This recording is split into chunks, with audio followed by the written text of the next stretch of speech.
And we're live. Welcome back for yet another episode. Hey, all you crazy sci-fi and fantasy fans. It's time for your daily dose of shenanigans over here at the Blasters and Blades podcast. Just three nerdy veterans geeking out over our science fiction passions and fantastical fantasies. A place where magic is king, the sky is the limit, and space is the place. We are the podcast that puts the fun in dysfunction. So without further ado, we're going to let our guest, Mr. Joe Belcastro, I hope I pronounced that right. You nailed it. The You last got name, it. yeah? Yeah, man, Perfect, you're perfect. We're good. going to let you introduce yourself to our listeners and viewers. All right. Well, I am Joe Belcastro. I've been kind of in this writing career for 15 years now. Started as a journalist, then transcended into being a writer behind the camera for WWE. Yes, that's the professional wrestling. I did that for a long time and progressed through the company. Then I had this idea to write a novel. I always wanted to do this subject matter of kind of good versus evil. And once I found out the premise, I then left my dream job, which was WWE, and embarked on the author career, which I am now just kind of getting into. I'm only a couple years in, counting writing the books, but I want to make it for a while. I want to do this for a few more years. So, in a nutshell, that's my writing career. So obviously, we won't ask you to say anything bad about WWE because that'd just be unprofessional. So what I'm going to ask you instead is, who was your favorite on-air talent that you worked with WWE? Do you have a Oh, favorite? I can't answer that because I'm still close with a lot of them. But I will say So there's this. more than one. Got it. Oh yeah, but I will say this. Everybody, believe it or not, I would say 99% of the people I worked with were awesome, true professionals, and this is the talent, the wrestlers. Um, they were great. Never really had an issue.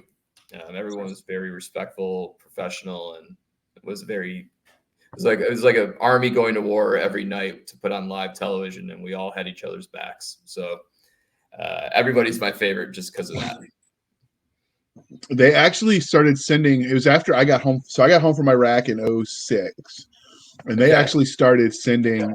They started sending teams to do exhibition type matches at various USO tours in Iraq and Afghanistan when I was there. And Yes. some of the stars that went, and I won't take it away from them because they actually went, but they would stay in the safe places like Qatar and Kuwait. The WWE people that went all over, even some of the smaller fobs that mostly got ignored, and they would put on these shows. There was a viral video that YouTube yanked because it violated their terms of service, they said, where they actually started shelling the base during this event, and they didn't want people to panic. So the wrestlers just shrugged and went back to wrestling like nothing had happened. And it was specifically WWE that went, not any of the other, because I know there's more than one like franchise or There whatever. is. I thought that was kind of Yeah. funny.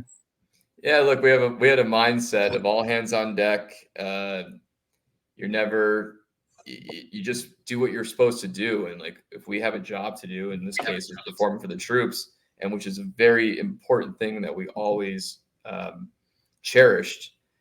We did tribute to the troop shows, not just over there, but like every year we had that television show that we did. It was an extra show, bonus show, I guess you want to call it. And we took that very seriously, and we didn't care what we had to do. If there was travel issues, we all made sure we got there. And it's just a mindset that started from the very top, um, from the man who ran WWE and created WWE, and it just trickled down, and we all just bought into it. So I'm glad you saw that and you realized, the respect and the work ethic that we all bring. So the next part of the introduction, dear listeners, how we found them. So I actually found him through a friend of the show and someone whose Facebook shenanigans I follow, Jonathan Yanez, um, who is great motivational speaker if he ever needs a side gig and his book stops selling. And Right? I guess he's Yeah. friends with you. And so when he did an interview with you about the same book, like your process, because he was speaking more from the writing side, I was like, yeah, we got to have you on the show. Um, and Jonathan's good. Like he sends regular messages. He's like, "Have you gone to the gym today?" Which is always amuses me. I really think that man is part cyborg because there's just no way he has that much energy. There's just not enough coffee in the world. Oh, so speaking of coffee, he was just in Florida with me a couple days ago, and he was showing his new. He's trying to. He's going to be making a film. Let's just say that, and we're out walking A new around. one, or is it the same one? It's that one he's playing festivals right now, Infinity System. But I think Yeah. he's Okay. got the bug for some film projects. But anyway, the point is, you bring up the coffee. We're walking around between festival workshops and parties or whatever, and he's like, I need a coffee. So he goes into the coffee shop, and I'm with him, and I don't really drink coffee, and he orders a coffee with a shot of espresso in the coffee. I mean, that's Jonathan I'm not Yanez right there. surprised. Right? Yeah, that's how he rolls. So we're just like, okay. And he handled it fine. Like you couldn't tell he was wired or anything like that. I think he's just always on that level. And he has such great energy, right? And he just wants to he's just contagious with that. He wants to spread that around. He is. So before we get too deep into this interview, sir, you have to pass the test. The religion question. Are you ready for this? Yeah, go ahead. All right. Star Wars, Star Trek, or Firefly? Oh, Star Wars. Okay, what is it about Star Wars that speaks to you? That just has a natural, easy way of saying, hey, look, there's good, there's evil, and you can tap into something more than yourself. And I think that's pretty much what religion is, whether people want to believe it or not. It's just having this mindset of like, either be moral or don't be moral. But either way, you can tap into an energy no matter what side you choose. And I think that's kind of, even though they made it fun and adventurous in a story, like it's kind of true all around. Okay, so you like the bigger message of Star Wars. I can see that. And because we're polytheistic over here at the Blasters and Blades podcast, Game of Thrones, The Wheel of Time, or Conan the Barbarian? Ooh, Conan, huh? I didn't expect that. Oh, I'm thinking, I'm going through my memory of Conan the Barbarian right now, but I think I'm going to go with Game of Thrones. So we used to do Lord of the Rings as the third because it's sort of one of the more iconic ones, but he won every time, and it just seemed like we needed something to replace it. Game of Thrones is iconic, both the book and the show. The same with Wheel of Time, more so with the book than the show because the show flopped for a lot of people. And so we were trying to find that third to replace Lord of the Rings, and so far we haven't really found it. But you like to work out with John, so I figured Conan was a good one for you as a third. We're still playing with another equally iconic fantasy property. No, man, you got to workshop it out. I get that. It's cool. Well, we had several years to get the sci-fi right because before we were Blasters and Blades, we were the Sci-Fi Shenanigans, and we only did sci-fi books. And so this is year 3 of branching out. And it took 3 years to get it right on the first question. So we've got another probably year before people are going to start looking at us funny if we don't get this right. Amen. So, all right. We here at the Blasters and Blades podcast love both the fantastical and the scientific. But what was your first love, sci-fi or fantasy? Ooh, I would have to probably go with sci-fi because I think going back to Star Wars, just that's the first experience of anything like that, like out of this world, over the top, was Star Wars.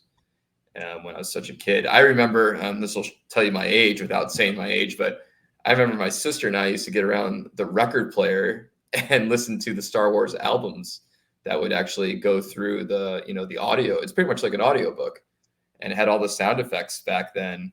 And so, yeah, it was definitely Star Wars. Nothing else. I think after that, maybe E.T. then The Last Starfighter. That movie was on a ton. Ooh, Last Starfighter. Yeah, I remember that all the time on like HBO. Channel 2 on that little box we used to hit that was attached to your TV. Yeah. But yeah. I remember I would go to the arcade. We had one, Flipper McCoy's, not too like a mile down the street, and we'd walk to it because mom didn't have time to drive us all the time. So we get on our bicycle or we'd walk to the arcade with, all the quarters we could scrounge up. And the line to the ones that were like the space shoot 'ems after the Last Starfighter came out got crazy long because we all secretly hoped they'd call us up. Right? Yeah, man. That was an iconic movie. That was before, you didn't have to put any more quarters and you could just sit on your couch. I mean, at least when we went to the arcade, we got 2 miles of exercise out of it. Oh, yeah. I mean, those are popping back up, though, now, arcades. You notice that in my town? Really? Oh, there's barcades all around Tampa Bay. Oh yeah, Dave and Buster's. Okay, yeah, those are popping up. Well, there's that, but then like there's the old school. Like there's a one literally, it's a '90s themed bar 2 miles away from me, and it has like all the old school games. Nice. The taxi game where you stand up, you're driving a taxi, and you're picking up people, and you're driving like a maniac. It's like the original Grand Theft Auto before it was Grand Theft Auto. Have you seen the movie The Fifth Element?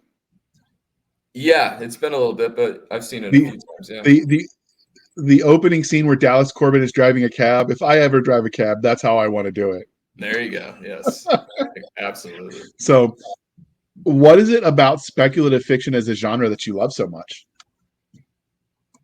It's all about that what if factor, right? And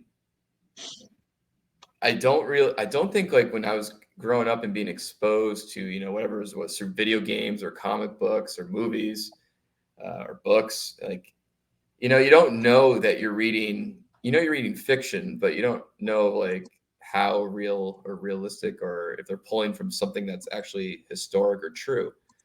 And then as you grow into it, you start to realize, when spoilers started to become a thing in the internet, around 99, 2000, when everything was just starting to get out there, like then you start to realize, oh, this was based on a true story.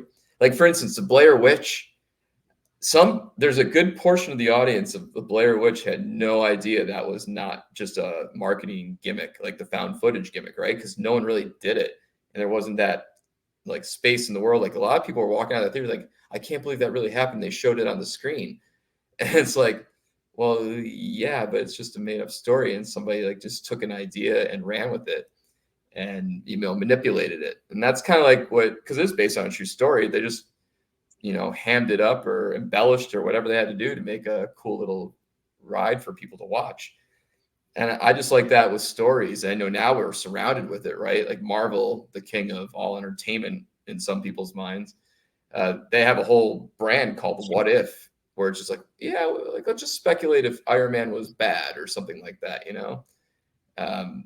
So I don't know, like that whole world where you can just kind of do something that's true, but then like make it fantastical or fictionalize it a little bit. It's just fun and refreshing. And I think I like going down those rabbit holes. Okay. So, how did your love of speculative fiction as a genre transition into you creating content in that space? Because before you wrote novels, you were creating content. So, how did that transition from, okay, I'm a journalist, I'm making money off words, to a creative? Like, how did that happen? Well, so big part of my journalism game was I was a film critic, and I was I say this as humbly as I can make it sound, but I was an accredited film critic, meaning I was recognized by the studios. They gave me press screenings in my area, with other journalists as well at the time. And there's like I think 26 maybe recognized critic associations, and maybe we get all the award screeners at the end of the year for like the Oscars and stuff like that. We don't vote on the Oscars, but we get the same screeners to send in our votes, and it's just kind of used as marketing material. Hey, the Florida film critics voted for this, right? So I was always exposed to that kind of stuff, and where it went from there is just being around all that creativeness. I always wanted to be part of WWE, believe it or not, and write those storylines. And then I got the call and took it and ran with it. And then from there, it just kind of morphed into like, all right, I'm in the storytelling world, and we can do it kind of whatever we want. Even though it's in like in a wrestling arena and they're limited to like the scope to a certain degree. But I was like, wait, man, I could branch out, and where do I want to do that? Do I want to do movies? Do I want to do TV? Or it's like, or do I really want to test myself and just really put something out there that no one's ever seen to a certain degree? So that's where the novels came in, and I just kind of jumped at it, and boom, like I have all this open world, like video games today. Like I can't wait for that new Zelda game to come out, because it's just this open world where you can do anything you want, right? And I tried to make my book like, okay, it's going to sound like it's going to follow some patterns that we all know in storytelling, but I wanted to create something like that's never been told on a using a foundation that's well established. And in this case, my premise, or I think we're gonna get to it, but my premise was the devil banishing God from heaven, and how do I turn that into a urban fantasy, more like adventurous, maybe a little bit like Lord of the Rings, but not that so much.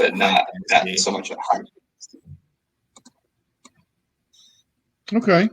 So many authors let their own real life experiences influence the ways they tell stories. So do you think there are any specific moments that shaped you as a storyteller? You obviously pull from people you might have crossed paths with over in life, like some of the characters. And I've said in other interviews maybe that a lot of the characters in the book Dominator, some of them are me and none of them are me. And what does that mean? It's me covering my ass, so I don't get, in case a character says something, I don't get in trouble for it, right? Because it's just a fictional character that said it. But no, I think like you remember moments in your life. I specifically wrote about something that happened in college, and like I applied it to the story, and so like there's moments like that. But overall, I don't have to fully draw from that if they just naturally pop up. Like, oh, if this character's kind of doing like they're in their own head and they're remembering something from the past, maybe I stumble upon something from my past that might fit into that, but I don't force that. I kind of try to do things that are fresh, just because it keeps me interested, really. Like if I want to tell my life story, I'll write about my life story one day. But I like to just kind of invent new things most of the time. Even when you draw from people though, like you're taking an idea of what you sort of encapsulate them in summary, and then you're applying that flat concept to a rounded character in a story. So even if it's inspired by someone, it's never a direct replica. So like you said, you don't want people to think, oh, that fictional character is my real thoughts. Like you've got to do that when you let your friends inspire you too, because like you're taking the parts that you like, that you found the most interesting, and then you're adding to it. So it becomes Yeah. more than they were. Because even if you're honoring someone, you might have that character do something that wasn't nice, like, kick a puppy or something on their worst day. And like, no, you gotta be careful. Like, no, Bob really didn't kick puppies, I promise. So yeah, I can see Right. that, like that need for a caveat. So Yeah. transitioning away from, go ahead. No, keep going. Okay. So let's transition away from the writing side and talk about things from a fan angle. So have you gotten any cool fan art or had anybody cosplay your stuff yet? Not so much with Dominator yet because it's still relatively new and still getting out there. Wrestling, yeah, WWE. That's happened, because I was pretty quiet about myself, but I didn't really put myself out there. I'm not was really big into social media, but now I have to be. So yeah, like some people found out what I did and realized I was behind the scenes coming up with whatever storyline. So yeah, there's some weird interactions like that where you see people fanboy out, if you will, for WWE. But for the book, not yet. I think a lot of people are still people are starting to, like, reviews are starting to just pop up now. So people are starting to read it. So if I do go back out like on a book tour, because I did that a few times last year, and that was fun. So if I go back out again, I'm going to maybe a couple places this summer and one in November. I know for sure. Maybe I'll see it. But yeah, people like ask me to sign. I mean, I do speaking engagements at certain places every now and then, and like they'll know my background from WWE, but then they also realize the book. So like I've signed a lot of books, which is, it's kind of like what's the word, like imposter syndrome sometimes, because it was like, yeah, I'm really not like a best-selling author yet. I feel weird signing a book, but hey, I get it. Maybe you're it's like collecting baseball or basketball cards, right? You grab them, one day they might be worth a lot, if it takes off. So that's kind of how I justified in my head. These people are trying to just buy a penny stock, and maybe it'll be just blow up. One day. Yeah. So do you remember the very first time someone asked you for your autograph? Ooh, the first time? I think it was actually it was WWE related. I was walking out of arena. I don't remember exactly what city I was in, but I was part of a brand called NXT, and it was like a moment in time where like it was really the one of the people thought it was like the best brand going out of all the brands of wrestling. So we had a little moment in time there, and I think it got out that I was on the writing team and one of the key people helping out. And so somebody actually recognized me, and I think they asked me for my autograph. And I was so used to not. I was the one that could just walk in the hotels, walk to the car, walk in the airport, no problem. Like all the wrestlers would get hounded, right? And they had amazing patience dealing with fans. But yeah, I think it was one of those times. Probably, God, this was probably like 2017. That was the first time I think I got my autograph from like something I did in the writing world. Nice. Yeah, I would imagine that people that aren't appreciative of their fans in that way probably don't last very long, because like ultimately if you spit on the customers often enough, they're gonna stop buying your product. You're right. And I was just talking with I like social media. Look, I could rant on social media forever, and I think you could too, JR, but we won't. But here, I'll say this. Like when people, for instance, like when I used to let everybody know my birthday, and they all post on your Facebook wall, happy birthday, right? Instead of just like doing a blanket message the next day, like I would actually take the time and respond to everyone with words, not an emoji, not a like button, like legit words. And I was just talking about this with, we mentioned him earlier, Jonathan. I was like, he's like, hey, I know you don't want to be on all the social media. I'm like, yeah, but you know what? If everybody interacts with me on like my Facebook group page, Righteous and Wicked, plug for me, I'm going to respond. And because I agree with you, like, it's how hard is it just to sit there and maybe knock out a few thank yous, or with the name like, hey, thank you, JR, or hey, cool to hear so and so. It's not hard. It doesn't harm anything. I mean, it's just etiquette, right? I think what you end up having to doing is what a lot of authors I know, because you've got to limit your time on social media because it can become a time suck. Yep. But you want to engage with where your fans are, which is why you sort of consolidate people into a few different groups that you're active in. And then you can just engage with the post there without having to scroll the whole thing. Because you can get like your missed messages or whatever the little icon is called on Facebook, for instance. If you let yourself, you could waste hours trying to catch up on that. It's a good point. So I think it's about balance, Absolutely. Yeah. You said it right there. Balance. Yes. I started tracking my time for how many words I get a day on writing. And then I was tracking my time for non-writing things that were business related, to include social media, based on my average word count per hour. So I could basically track how many hours I was spent doing non-writing things. And now I'm like, okay, I got to consciously keep that number down, because, obviously none of that matters if you don't have books to sell, right? So I get it can be a balance. But go ahead. I had a question, like I'm just curious, like how many words, like when I sit down to write, I try to hit at least 1,000 words minimum in a day. Maybe I get more, maybe I don't. What do you try to do? I go for about 2,000 a day. Cool. I write pretty clean, so I could probably write more, but because I dictate and then clean it up by just dictating and not taking the time to clean it up. But then sometimes I come back the next day, I'm like, I don't know what the hell I was trying to say.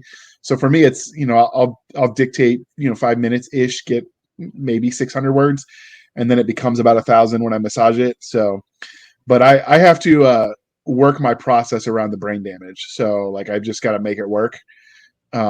Okay. I envy people that are getting like the 5,000 to 10,000 words a day. And I'm like, oh my God. I was talking to Jonathan about this. I work twice as hard to get half as much as the average writer who's in my place, like where I am, like with the number of books out. But the flip side of that is if you don't exercise your brain, it'll rot. So why not, right? Like at least I'm not doing drugs. That's what I tell myself. Yes, there you go. So that's the same every bookaholic I've ever met who's like, just spent another $1,000 on books. Like, it could have been drugs. Could have been drugs. I know. See, if you're in the listening audience, I hear you. I get it. I buy way more books than I have time to read too. The world could shut down tomorrow, and I'd not run out of books for probably about 5 years, assuming power held on my electronic devices. Well, because you Man, get those sales, it's like, oh, it's only 99 cents. Let me just buy it. And then you never get around to reading it.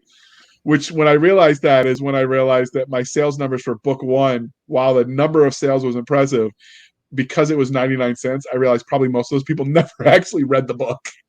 that Because I is buy books like that, yeah, that's a scary thing, right? You don't know if they'll ever read. Like I told, a lot of people are saying during this week where I'm running promotions or whatnot, they're like, well, "How's your sales doing?" I'm like, I don't want to even really look. I'll look later, but right now I'm not living or dying on it because I rather see like in a few weeks if people read it and there's feedback. That's what I'm looking forward to. But you're right. Like, I mean, people are. I'm a completist too. Like if I buy a lot of books, it drives me, I get anxiety because I'm like, I have to finish these. Like I couldn't do that. I buy one book at a time if I'm going to read, and I don't look at anything else until I finish that book. Just because I So can't have a stack. I try to guard my money. So if I see a book that I think I'd really actually probably like this book, it's normally $4.99, but it's 99 cents on sale today. Let me go ahead and get it because eventually I'll have saved $4. That's the justification I tell myself. Yeah.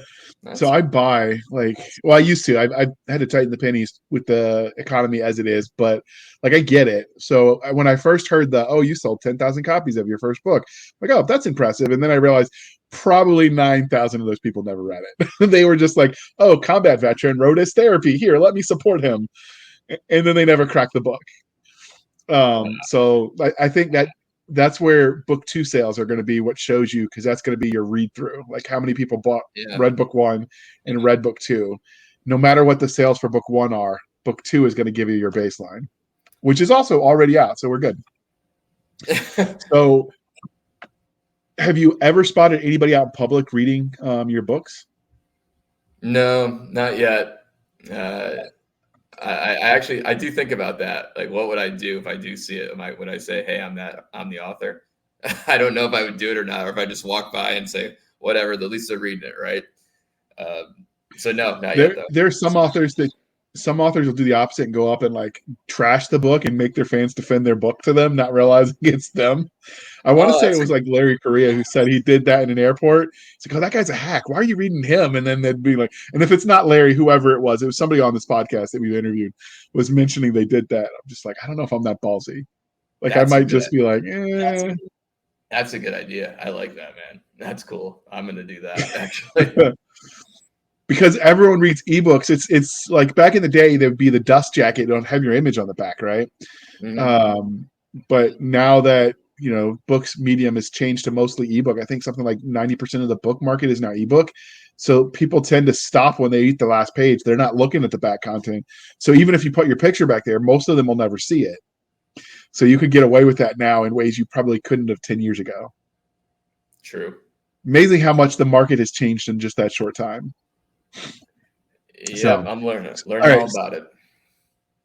So obviously you haven't had as much interaction on the book side because you're new at this, but what's the weirdest or funniest interaction you've had with fans since you started being creative? So that'll let you include your WWE stuff.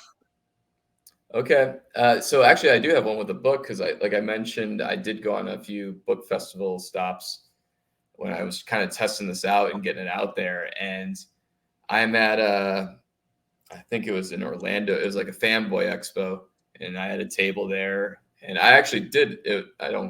This was just completely random. I didn't expect this, but like there was actually other wrestlers there too with tables. So that was kind of fun. Just like a little catch up. But yeah, I'm sitting there, and this guy walks up to me, and he's fine. He has a smile on his face, and he's looking at my banners, and my banners are basically my book cover, but on the top it says, "What if the devil banished God from heaven?" The subtitle, or in the the hook line, right? And so he looks right at me. He's looking at the book a little bit, and he goes, "Can you pray with me?" And I go, "Pray with you?" Right in the middle of the convention. I'm right in the middle too. That's where they had me set up. And he's like, "Yeah, can we just take a knee and pray together right now?" And I said, "Well, you know what? You can kneel and you can pray for me, and I'll just remain standing. But I'm not going to kneel with you." And he kneeled down. He said some prayers for me. And then he was very curious he asked me a lot of personal questions, and wasn't thrown off by this, but I was like, this guy's really going all in, and he was just so curious about how am I religious? And here's the thing: even though I have a premise of devil banishing God, it's not a religious book where I'm hitting you over the head with theology. I twist a moment in time in something biblical, and there's some deep thoughts, there's some social commentary, but it's not a religious book by any means. I just found an idea to take a premise and I can kind of twist it around and turn it into something else, as you'll see in the sequels. But that's the weirdest time. Like, this guy literally kneeled down, asked to pray for me. Other than that, in Jackson, Mississippi, Bible Belt capital of the world, you can bet that people were walking by and not. I got a lot of dirty looks, and a lot of people told me they came to my table, they would put their hand on their table and be like, this can never happen. I said, what's that? The devil beating God. I'm like, well, first of all, I didn't tell you who wins on the cover at all. And second of all, it's fiction. But forget about it. Like, I had enough. There was an older crowd at this particular festival, so I got a lot of dirty looks, a lot of comments like, "Oh, Satan touched you," and I won't tell you my response to that, but I had some sarcasm I was throwing back at them. But then I also realized they're all probably carrying guns in Jackson, Mississippi, so I probably just shut my mouth and take it, and that's what I ended up doing for the rest of the festival. Yeah, I mean, at least the first guy was respectful. Like, I can respect anyone's sincerely held religious beliefs. And I don't have a problem with that. So that's fair. So, I know, I don't know what wrestling group he was with, but yeah, I get the fandom around that, because I remember I grew up watching drawing a blank on the guy that was the Hulk, Sergeant Hulk. Sergeant Slaughter. Sergeant Slaughter. There we go. I could picture his face, but so one of the times we posted something and he liked our post on Twitter, I was like, oh my God. I called my sisters and I'm like, guess who just liked this post about our podcast? Which was kind of cool, because he follows a lot of veteran stuff and then just engages with it. So I get the fandom there that you're dealing with. And let me just say, Sarge is, I mean, if we crossed paths, I don't know if you remember me, because he did a couple of guest spots on the show over the years, and I did work with him on those guest spots, but he was the nicest, sweetest man. Just very respectful, so happy, just like, hey, I can't believe you guys still want me to just do a guest appearance on the show. Always a smile on the face, no ego at all, just a true gentleman. So that's great that he supports the veterans, and still, like, he lives a gimmick to a certain extent. Yeah, I don't know his history to know whether he actually served or not, but I just thought that was kind of cool. So I figure we get enough bad news about celebrities. It's nice to see when they're doing nice things, they should get talked about, Oh, yes, totally. The newspaper rags tend to only want the salacious. And so, like, when you hear about people doing humane things and, using their power, as it were, for good, like, I'm like, hey, let's give that credit. Maybe if we do that, we'll get more of it. So, agreed. All right. So this is the part of the introduction, Joe, where we talk about everything you have written. You can include outside of just the recent novelizations you're engaging in, but what is your catalog of works look like right now?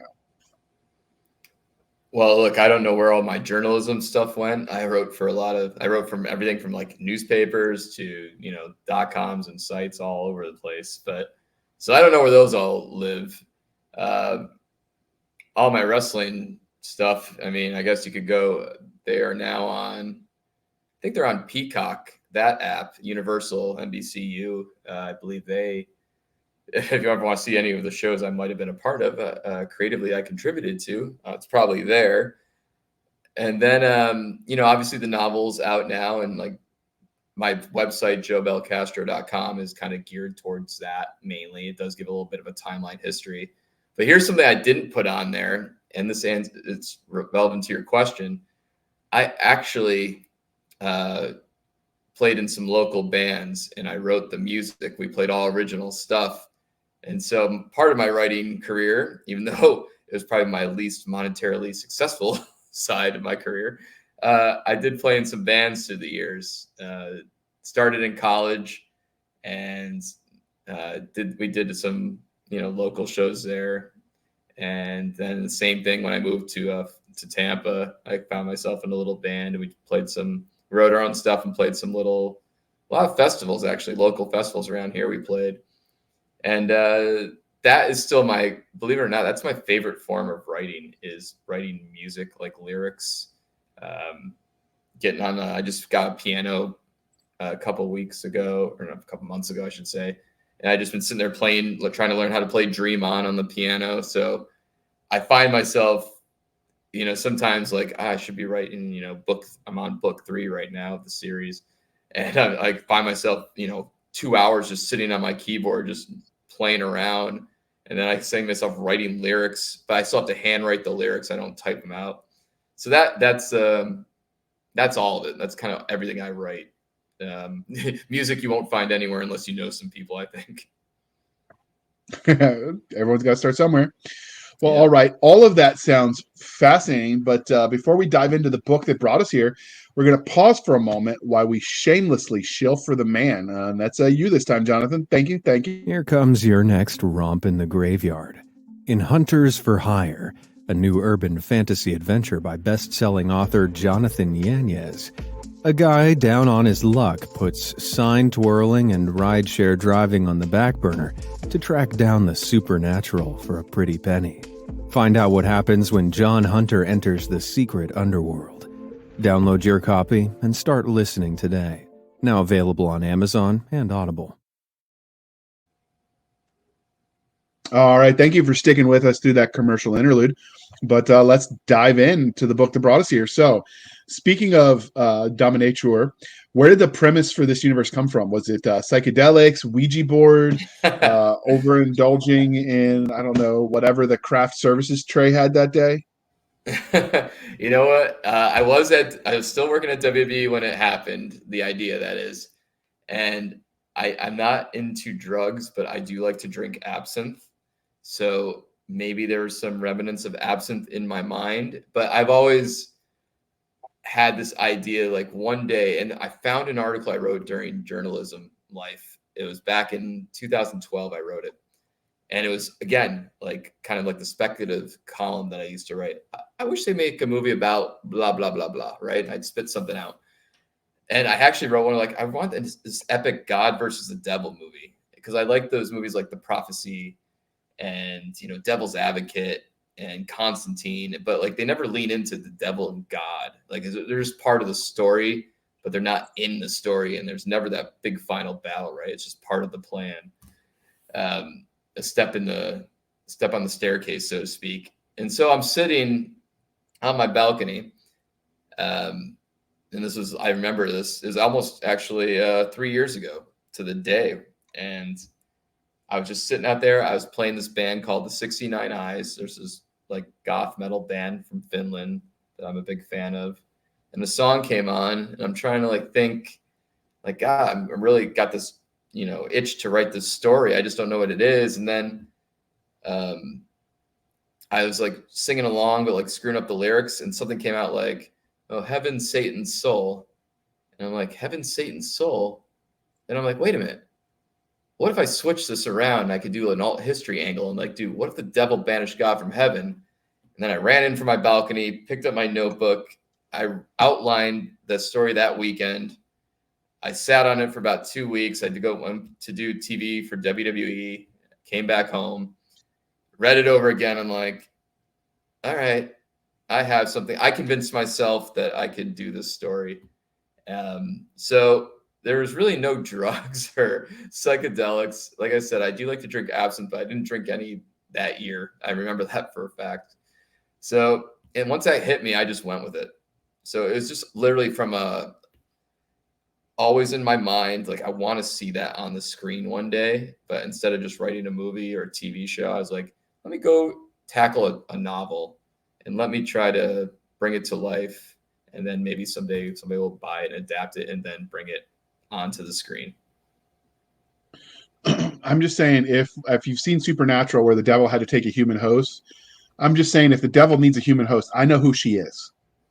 Oh Just to throw yeah. that out there for your story. Her name's Gail Berman.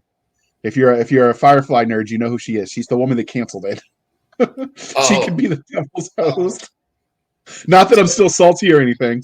no, not at all. It doesn't show, but I never I know this is going to sound weird, but I also kind of, this is just how I work. Like I've never watched Supernatural. I've never watched Lucifer.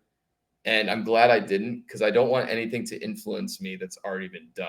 I did search the world before, the world being Google and any IP property. I even used my connections in legal in certain places. And I said, did anybody ever do the devil banishing God? Like, did anybody ever switch it around? And there's nothing. And I've even when I've spoken to agents and studio people about this, trying to go the traditional route of publishing, they no one, everyone, someone's saying like, I've never heard this. You have something that no one's ever done. Whether they like it, that's another story in terms of how I, spit it all out over 3 books. But yeah, I just don't watch, like right now, I won't watch anything until I finish the trilogy that's related to like that. Like if Constantine Tune comes out between now and, if I finish the 3rd book, I won't watch it until I'm done with the 3rd book. I get that. That I get the fear. Like I don't worry about it because as they say, fans borrow and professionals steal or whatever that quote is. Like I get like you get ideas from everywhere. That's the famous experiment where you gave like 3 different authors the same outline and they came up with different books because it's not just the idea, it's the execution. And so like but I get the fear if you know yourself. But every time I know people are like, oh, TradPub didn't want it. Keep in mind, TradPub also turned down J.K. Rowling, and look what the mistake that publishing house is probably kicking themselves because she made the one that signed her a lot of money. Oh yeah, Uh, totally. I think sometimes some ideas are niche by their standards because their overhead is so high, like New York City rent and all that. That we would consider as indies. I'm like, wait, that's it? Like, no, that's a lot. What are you talking about? You could pay your car payment twice that month. So I think having the low overhead and being like hungry and indie can give you flexibility. So I don't know that I would judge against the fact that they didn't want it. It gives you more creative freedom. I agree. So I'm with that. you have some, good versus evil overarching themes, but obviously execution, like we said, matters. So what would the age range be for this story? Like we have families that listen with their kids to this podcast. So what age would be appropriate to read this novel? It's not for kids. I'll say that. But it's funny. I was trying to think like, what is the age? Because if you asked me that question 20 years ago, I would have said, everybody, it should be 18 and up. And I think that still might be the answer. But now these I think a 16-year-old could handle this. It's nothing, it's not graphic or anything like that. There's swear words. Yes. There's death. Yes. But it's nothing they don't see every day, like in a PG-13 movie. So it's like very tricky now for me to answer that because they're exposed. Just things have changed. Like what was rated R for us is no longer the same level, I guess, as it is today. Like, what was R for us is now PG-13. So, but I would say to be safe, 18 and up. The Overton window has definitely shifted on what societal norms are.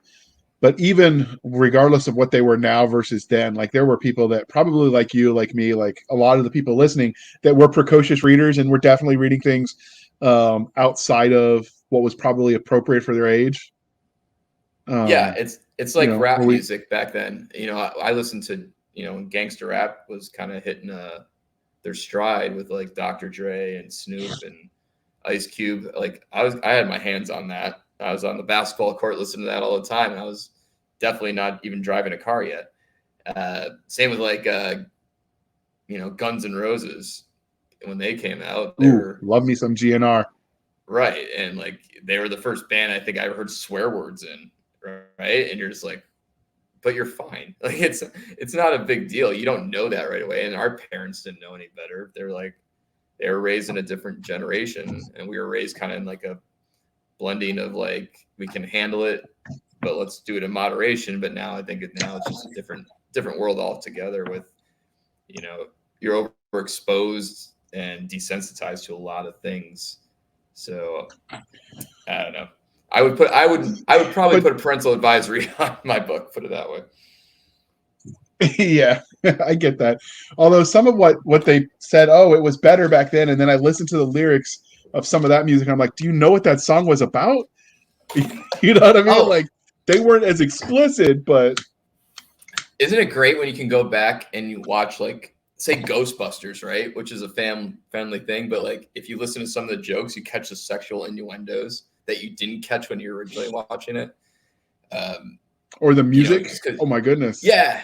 Exactly. Like there's things like that. Bette Midler, what exactly was she doing? What exactly was Bette Midler doing under that boardwalk? Come on. You know what I mean? Like it was there if you knew how to listen for it. I wonder if the adults missed it too back then, but that's a whole nother podcast. We'll move back to your book. So we're going to show this amazing book cover. I'm going to throw that up on the screen. So what is the story behind this piece of art? Because originally you had a different cover. I've seen mock-ups on it on your website and online. Yeah. So, I went into this just like, I'm going to figure like this being author world. I'm like, I got to figure some things out on my own. I'm going to make some mistakes, and then I'm hopefully going to have time to adjust and do it the right way. It's kind of like, just one more band reference. It's kind of like going out, playing the dive bars, and then honing your craft. And instead of trying to get it perfectly right the first time, I was like, I can go out and do like a soft opening, if you will. But anyway, to the cover, I did have another cover designed, and I liked it. But when I realized, I met other authors like, that have done this well on the indie scene, and they said, hey, you're an urban fantasy, your cover needs to look a certain way to catch readers' attention. And so I just went completely opposite, and I found a new designer, and I don't even want to say his name, even though I'd love to give him credit because he's going to do all of them, but I don't want anybody to find out about him. So I don't think I'm going to say his name right now, but it's in the book. If you do buy it, I give him credit. But like, we did this so quick. Like, as long as I had this image in my head, I'm like, okay, I've had some people read the story and they told me like what they thought. Cause obviously you're too close to it. And so like, this is what this cover should be.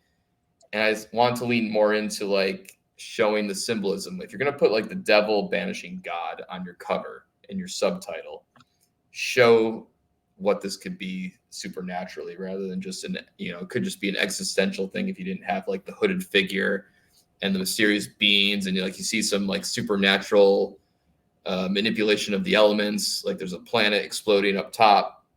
What does that all mean? Are these cosmic beings? Are they the same types of beings we knew about in Catholicism? And I was like, is that too much? He's like, nope. I got this. And I'm like, all right, put a sword in there too, because there's a sword, and like people geek out for swords and fantasy stuff. So we got that, the pitchfork, and it's just like, all right, show the alternate history side with like the Colosseum in the background, and like show it's also in the modern times, and then like in the background you see the high-rise building, and then the cadavers. Yeah, we were trying to make those subtle because sometimes Amazon gets anal and they won't let you do ads because of the cadavers, but I found a way around that too. So, but yeah, that's all it is. And like, I'm happy with it. Everybody who's seen it says this is very eye-catching. So that's the gateway. And then there's that free magnet book on my website, and he did that cover too, and that's different as well. So yeah, I'm very pleased. So we will link your website. Go ahead. We will link your website in the show notes, dear listener. So it'll be there. So if you want that free sample, because I know some people you're leery with new artists or new authors. You worry if they're actually going to finish the series because you've been burnt a lot. I get it. So he's got a free short. Was it a novella or is it a short story? It's a novella. It's like 40 pages. Okay. So he's got a novella for you for free on his website. Just go there, sign up, do your thing. We'll link that in the show notes. But let's move on to the book itself. So, what would your 30-second elevator pitch be for this novel? Ooh, embark on an urban fantasy adventure with reimagined divine beings based on the premise of the devil banishing God from heaven, where you'll have an alt history slant throughout the book, and it takes you into a world beyond, the story of creation that all religions have said and prophesized to, the masses over the years. How's that? Not that I rehearsed that or anything. That was no, you're good. You're good. So, what do you think makes this series special? It's tough to answer stuff like that because everyone's like, oh, you have the hook, right? And I say this again without trying to sound arrogant, but like, I know I have a hook. When I tell you, hey, I have a book about the devil banishing God, people are going to at least listen or at least look at it or at least read the back cover. That I know I have. What makes it special is I wrote it with a cinematic mind, I guess. And I tried to do something. I wasn't trying to do anything different. I don't force, something new or fresh, but like, I don't think, I think people want to visualize more than anything. And I think a lot of authors do it very well. But I was like, I want to bring this like to what I know. Like I knew television and how we had hundreds of characters on this wrestling show, and we each made them unique because they each had their own merchandise. They each had their own time. They had their own segment. And I'm like, I can apply that to this book where I know how to balance everybody out and balance a story out, but I also want to make it cinematic because what drove the relationship to the wrestlers and why WWE has this huge global following is we allowed the characters to be talented and we allowed them to show their skills. So my book is very heavy on dialogue because I want you to be invested in the characters, and they each tell a story about something we've all related to. And that's the only thing I was kind of mindful of. I'm like, I want everybody to be able to relate to this. Everyone's used to the same, the hero's journey or the villain that will follow certain, story arc or character arc. But I was like, I bet you I can do it differently. And the only thing that's really unique is like I'm focusing on God and my version of God and the devil. They're the stars of the story. They're the ones driving it. It's not their side. They're not side players. So I guess I don't know if that makes it special, but it definitely I think makes it unique in terms of some of the subject matter and how I stage these divine beings, how they get the God and devil title, which isn't giving anything away, but then how it progresses because I take the story actually, a little bit into the future. I won't say too much into the future but it's just unique in terms of I'm going to create an alt history that we haven't even lived yet, if that makes any sense. Absolutely. So which tropes do you feel like you use the best in Dominatrix? One of my best friends said I use all of them. So I don't know. Let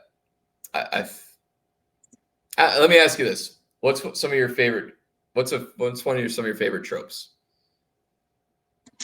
It's part trope, part archetype, but I like the everyman. Yeah. I think I like reading about, like, it's cool to read about superheroes, but one of the reasons Batman is popular is because other than the fact that he's stinking filthy rich, like he could have been any one of us. He wasn't special in that he didn't have super special powers. He had gadgets, So I like reading about like the everyman. It's what I write when I write the military science fiction. I think people relate to the idea of it could be them. It's one of the reasons that 343 Studios opted never to show you Master Chief's face, helmet on in the games, because they want to be able to visualize it as you. Yeah. I mean, it wasn't until later on in the franchise when you saw some of the videos of him as a child in the movies that you see, anything about him.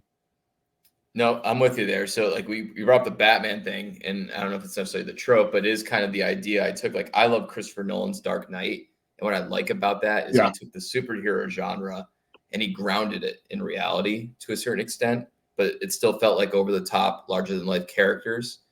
And that's what I tried. That I did apply that to Dominature. So it's not so like, and like it's like also like the horror movie thing. Like everyone's like, oh, a horror movie, people are gonna make silly mistakes or not acknowledge the obvious. I'm like, no, we're gonna acknowledge the obvious, and we're not gonna have the easy choices just to make the story flow like every other story we've seen. I made it difficult on myself to write it, and I think that's what I love about Christopher Nolan. I know we're talking about a film director and I'm an author, but that's kind of my mindset when I approach books. I'm a director, and Christopher Nolan challenges himself with his scripts because they're not easy to shoot and do, and that ranges from everything from Dark Knight to Inception to Tenet, because I still don't know what the hell Tenet was about, but like that's what I try. I don't try to confuse anybody, but I'm going to challenge them at certain chapters for sure. Okay. So what genres or subgenres does this story fit best into? Because I don't know if good versus evil is a genre or subgenre, or even religion is. So where do you feel like this novel fits? I mean, it's definitely good versus evil. There's that. I mean, there's a religious section only because I do the alt history at a certain period of time that everybody knows the story about. But I just turn it upside down essentially. But other than like that, look, the subgenre alt history is obviously a layup. It's like some people said, oh, they felt like they got a little sword and sorcery out of it, which I can understand because like there's more sci-fi in my mind, but like the powers that I give, quote, these divine beings or cosmic beings, however you want to define them, it lends itself to a little bit of like the sorcery stuff. It's just again grounded in reality. It's not Harry Potter magic. It's not I'm blanking on trying to think of like a rated R fantasy that it's escaping me though. Maybe like The Witcher. It's not to that level, but there is some elemental manipulation, and there is obviously a sword that is woven through the story. So I guess the sword and sorcery subgenre could fit that question or answer that question. Okay. And now let's talk about the story itself. What can you tell us about the main character or characters if there's more than one? What makes them unique? Well, I think I might have touched on it a little bit earlier. Like, the two, quote, the God and devil character.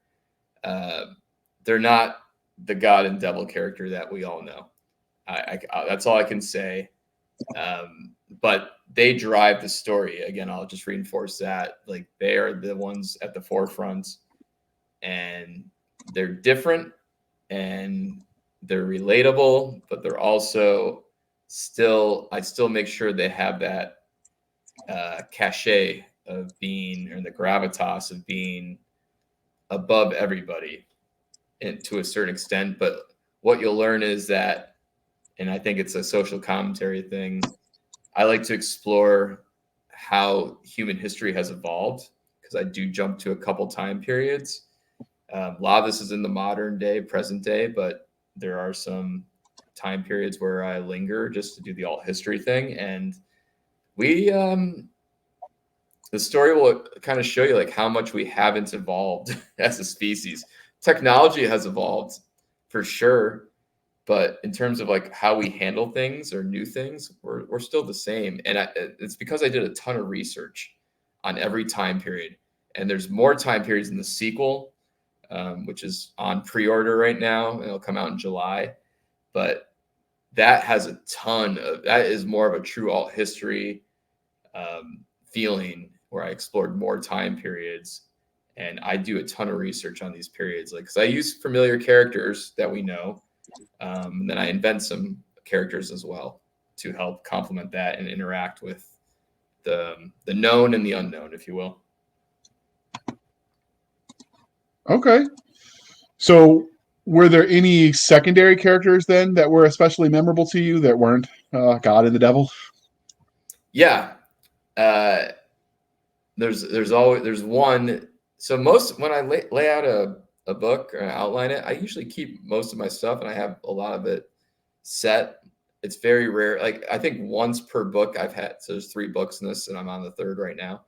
Once per book I've had like that, eureka moment, like, oh, I got to do this, right? And so in this book, the first one, Dominator, Devil Banishing God, I came up with a character halfway through because I got to a spot just about halfway in the book. I was like, oh, you know what I need here? I need a certain character that can do this and has these traits.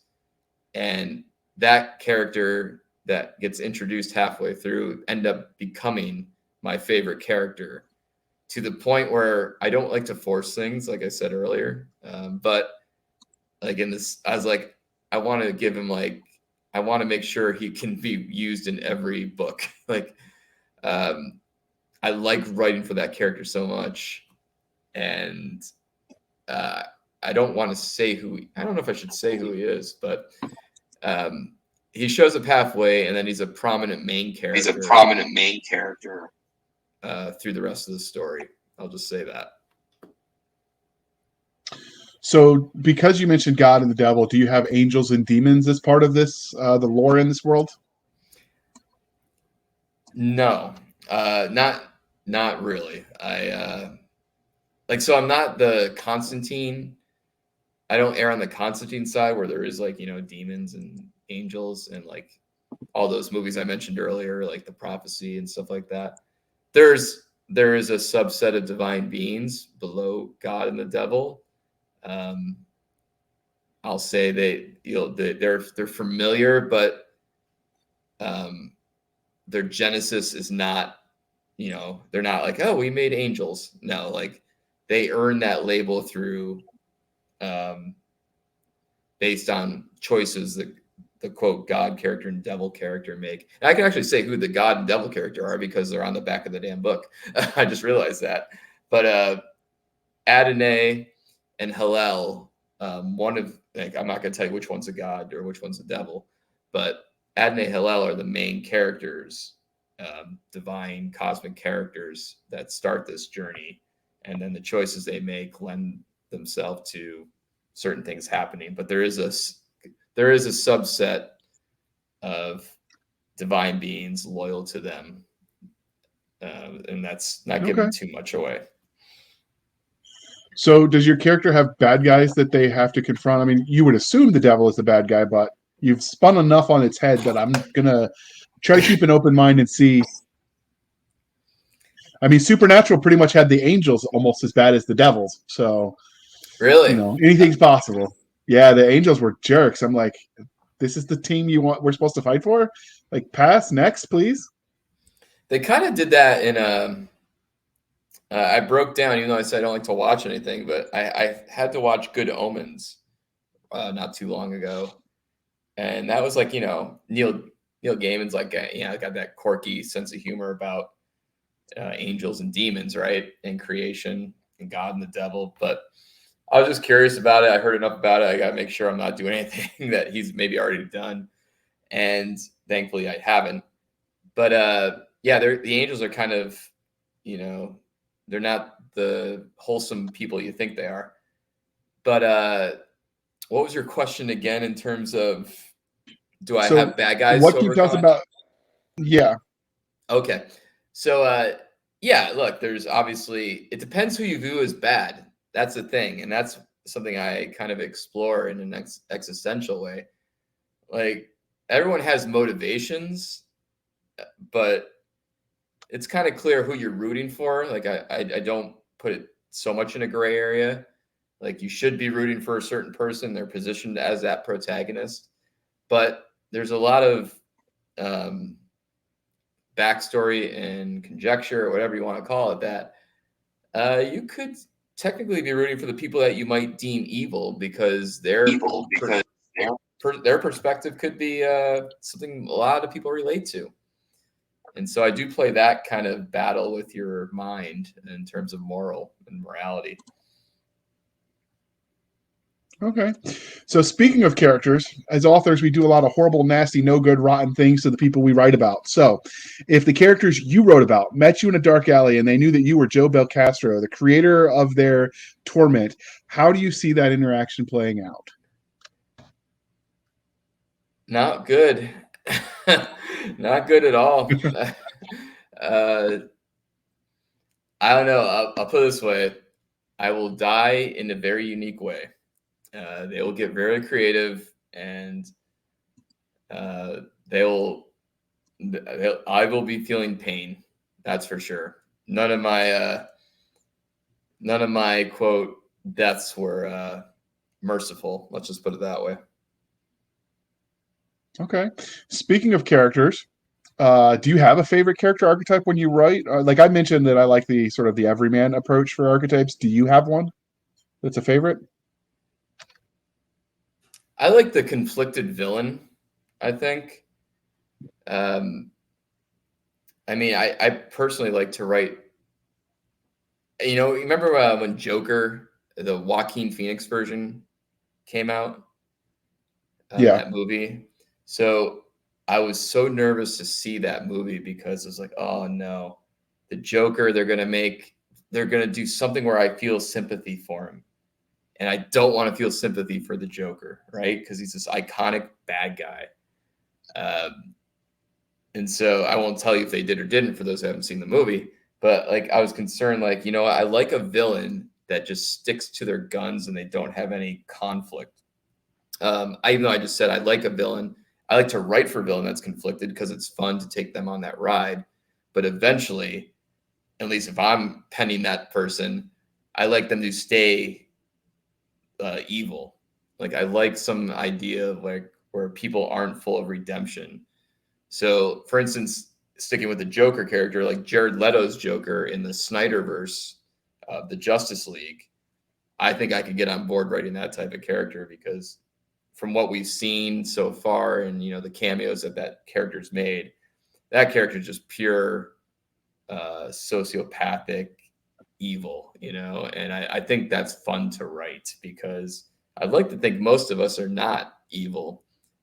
We all have a little bit of that in us, of course, but I like to think we're mostly good. So anytime you can tap into a darker side, it can be kind of fun. It really can. I can see what you mean. Like, I think writing realistic villains that aren't just mustache twirlers, like in some genres, the mustache twirling villain that's just evil for evil's sake, there's room for that. Like, if you're Yep. looking for that level of, you know, ridiculousness. But it's, I used to listen to a libertarian talk show before he retired. I was on the AM radio, and he said, what was it? His famous line that he liked to say was, every man was a hero to his dog, and no man was a hero to his valet. So it's the idea that nobody just thinks like Hitler didn't think, hey, I'm an evil SOB. He thought I'm doing the right thing. Now we know he was an evil SOB, but the idea that you would write them as knowing that they're the devil, like, well, no pun intended given your book source, but like that to me never rang true. So if you could, even if they're not sympathetic, like when you explain the bad guy, it adds more to when their downfall, right? Like assuming the bad guys lose in your story, like it's more meaningful if you set it up better.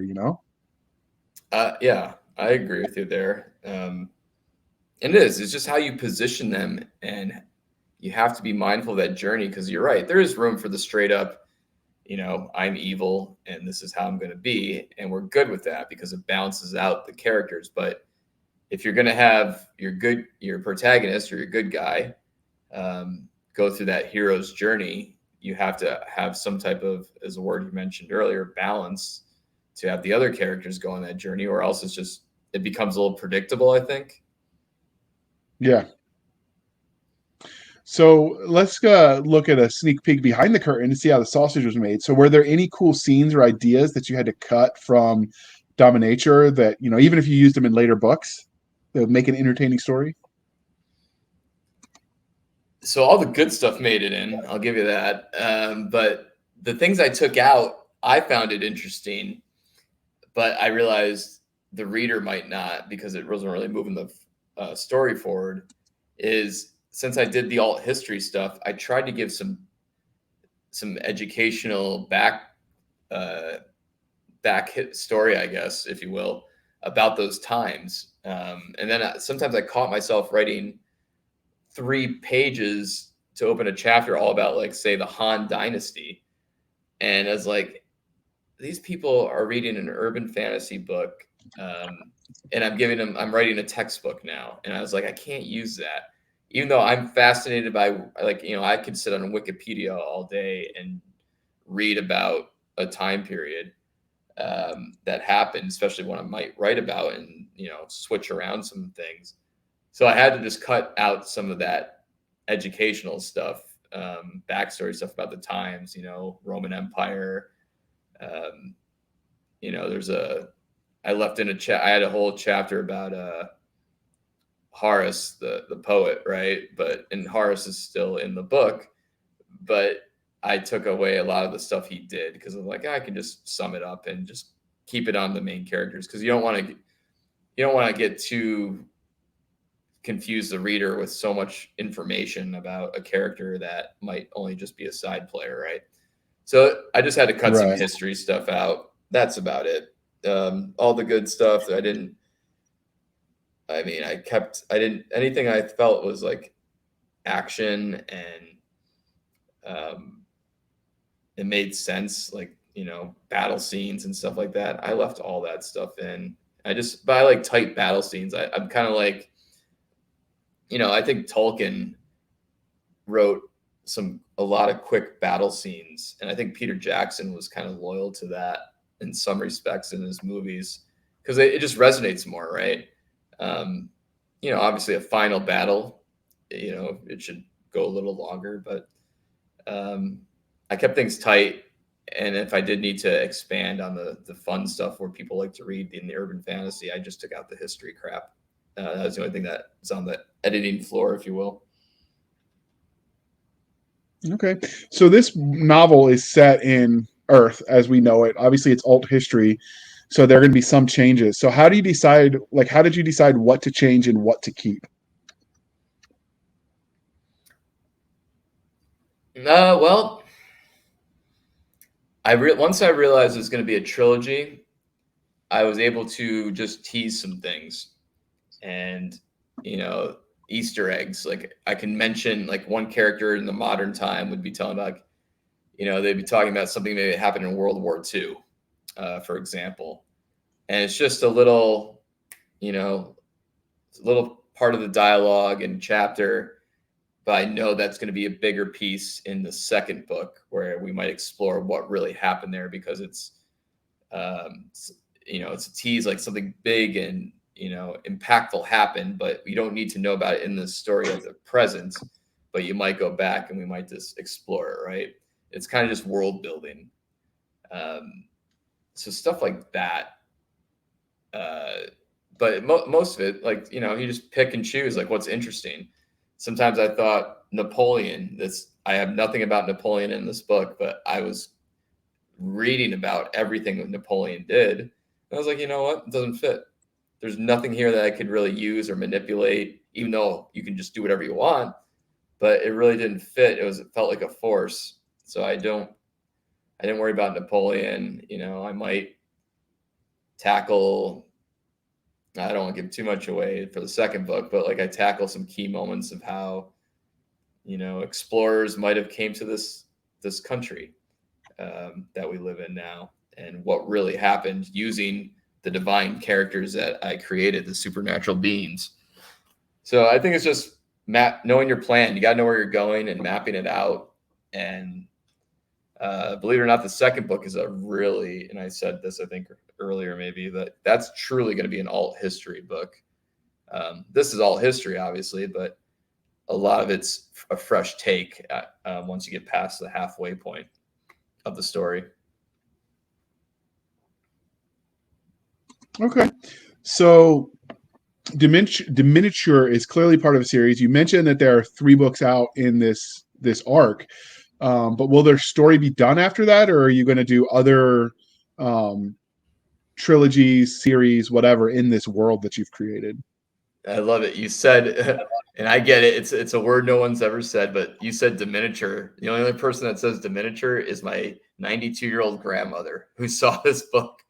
She goes, she's like, "Oh, Joe, let me see your book," and she's like, "Dominiture." And I was like, I can understand how somebody could read that, but it's dominature, and it came from two words basically, dominant and nature, obviously, and I put that together. But to answer your question, it's going to be 3 books. The Magna book is kind of like think of it as like a trailer book into the series. Some might say it's like a little bit of a prequel, and it might. But so 3 main books, though, because I don't think the story needs much more than that.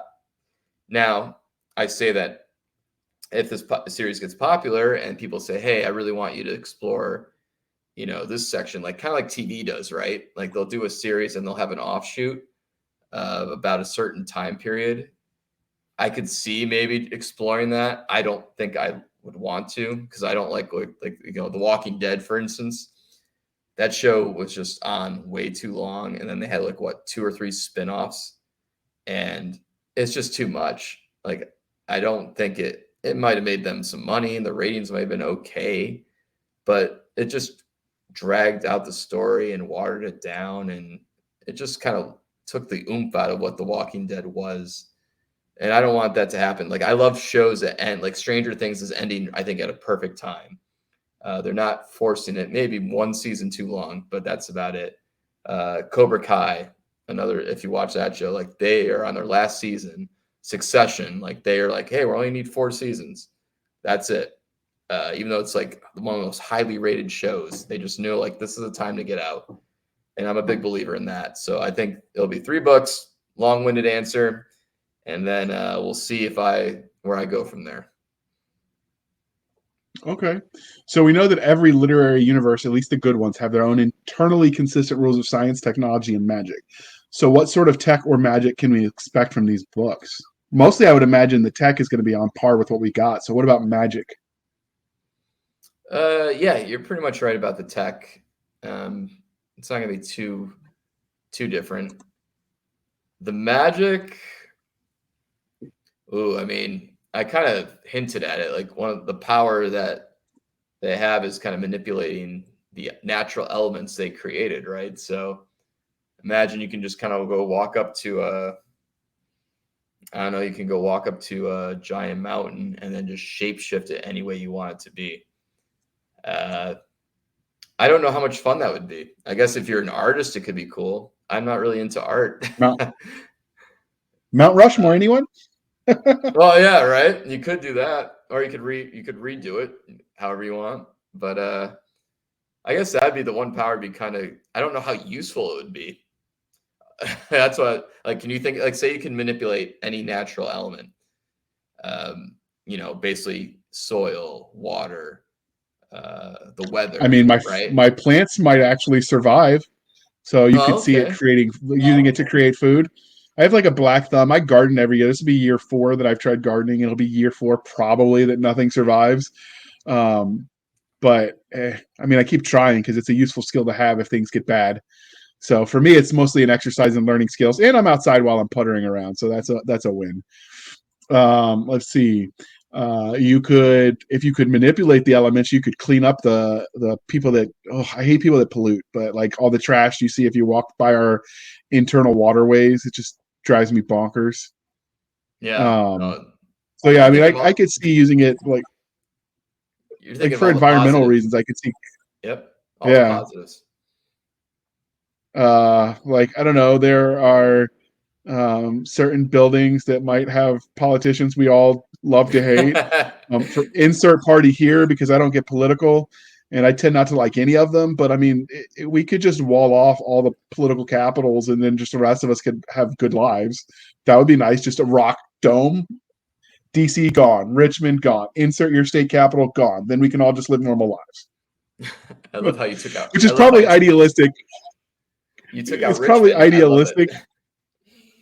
Well, Richmond is the state because I'm in Virginia, so like insert your state capital. But like we'd probably just recreate the system that we hate right now anyway, so it wouldn't make much difference for long, power vacuums and all. But yeah, like I could see that. Or bringing water to places. Although there's places, I want to say it was Haiti, but there's one of the places that they were.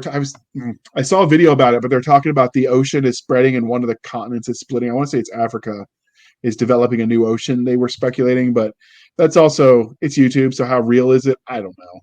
But yeah, I could see like natural, like earth healing applications. Yeah. I can't think of a way to really abuse it without just being evil and like walling in people we don't like. No, that's where my mind went first. Saying like, I was just thinking from a selfish point of view, like how would I use this to benefit me? And then but all the things you said about the positives, I'm like, oh yeah, you could clean up the world. You could make this more environmentally safe. But I was like, selfishly, look at this. I can move the water. I can shift Antarctica. I don't know. I mean, like, I really don't see like I don't see the fun part other than the helpful part, I guess. Yeah, it's yeah, I mean you could have a lot of fun, but like there were some poets that wrote about, I think it was Telltale Heart, where they walled the guy they didn't like in. So like there's definitely evil applications too. There's a reason I don't write horror. Because I don't have all the horrific ideas. But speaking of, you mentioned that your universe has obviously the god and the devil and some angelic and demonic creatures. So how did you go about creating those? Because you said you didn't just use the Bible directly, right? Like you added your own spin on everything. So did you make things up out of whole cloth? Did you let your nightmares inspire you, Mother Nature? Like how did you go about creating these beings? The biggest risk I took with that, because I knew it'd be challenges. Like if you're gonna create divine, I hate when I shouldn't say hate. I'm not a fan of when people take, larger than life characters or different species and they just talk like a human.